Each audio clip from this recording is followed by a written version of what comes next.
یہ بات یاد رکھنے کے قابل ہے کہ صحابہ کرام یوں تو سبھی نبی کریم صلی اللہ علیہ وسلم کے حسن مبارک کو بیان کرتے تھے، آپ کے جمال مبارک کو، کوئی کسی چیز کو، کوئی کسی چیز کو،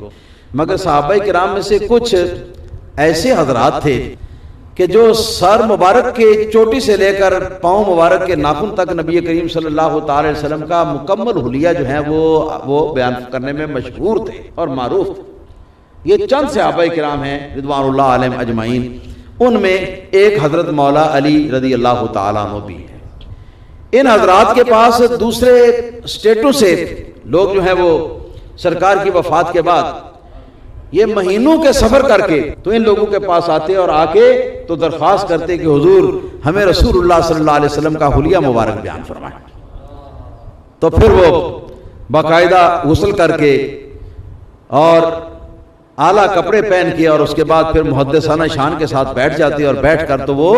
نبی کریم صلی اللہ تعالی وسلم کے حسن و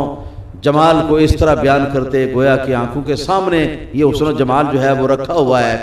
اور دیکھ دیکھ کے اور گن گن کے بیان کر رہے ہیں۔ یہ صحابہ کرام کے عشق و محبت نبی کا کمال تھا۔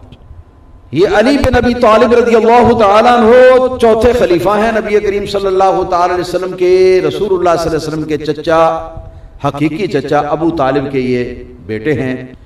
اور نبی کریم صلی اللہ تعالی علیہ وآلہ وسلم کی سب سے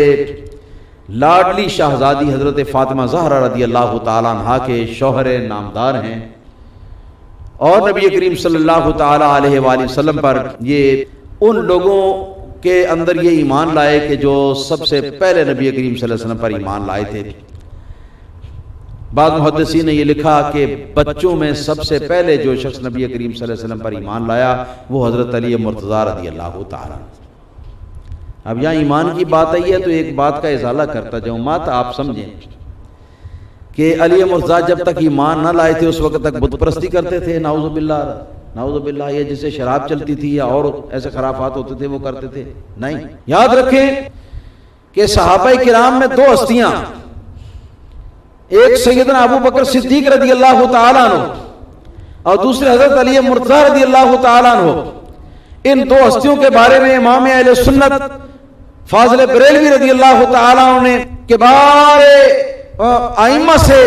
یہ نقل کر کے بیان کیا اور فرمایا ہے کہ یہ دو ہستیاں ہیں کہ جن دو ہستیوں پر کبھی بھی کفر یا شرک جو ہے اس کی حالت نہیں آئی۔ فرماتے ہیں کہ جب سے عالم ارواح میں ان کی روحیں پیدا ہوئیں تب سے لے کر آدم علیہ السلام کے وجود میں آنے تک، اور وہاں سے لے کر تو اپنے ماں باپ کے ذریعے دنیا کے اندر قدم رنجہ فرمانے تک، اور وہاں سے پھر لے کر تو اپنے بچپن کے زمانے میں نبی کریم صلی اللہ علیہ وسلم کا کلمہ پڑھنے تک کے زمانے میں ایک لمحے کے لیے، ایک آنکھ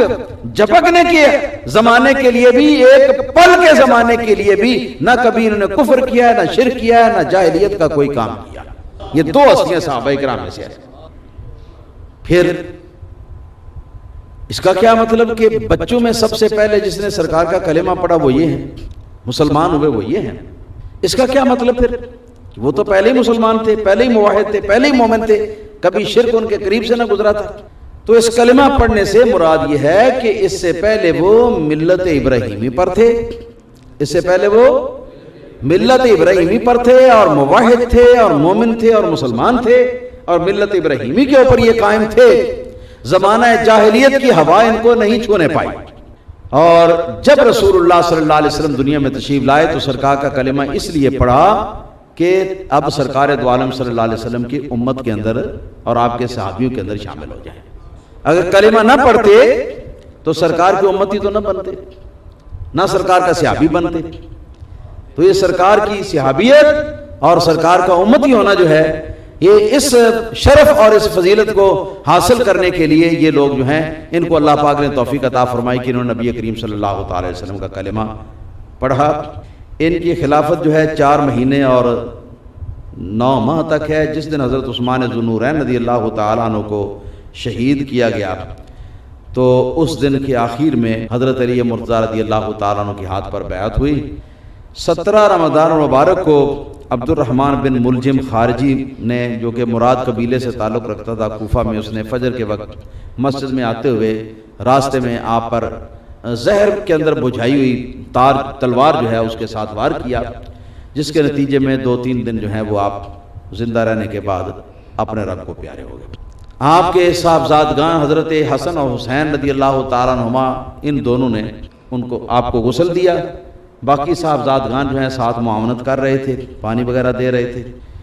اور ان کا جنازہ حضرت امام حسن رضی اللہ تعالیٰ عنہ نے پڑھا، اور سحری کے وقت ان کو دفن کیا گیا لوگوں کی آنکھوں سے چھپا کر، کیونکہ خطرہ تھا کہ جو قتل کرنے والا شخص ہے وہ پورا ایک بہت بڑا گروہ جو تھا اس کے ساتھ وہ تعلق رکھتا تھا، خارجیوں کا گروہ، اور ان سے خطرہ تھا کہ کہیں حضرت علی مرتضیٰ رضی اللہ تعالیٰ عنہ کو دفن کیا جائے اگر، اور قبر کا نشان معلوم ہو تو وہ نکال کر لاش کی بے حرمتی کریں گے، اس وجہ سے چھپا کر آپ کو دفن کیا گیا۔ آگے مختلف روایتیں ہیں،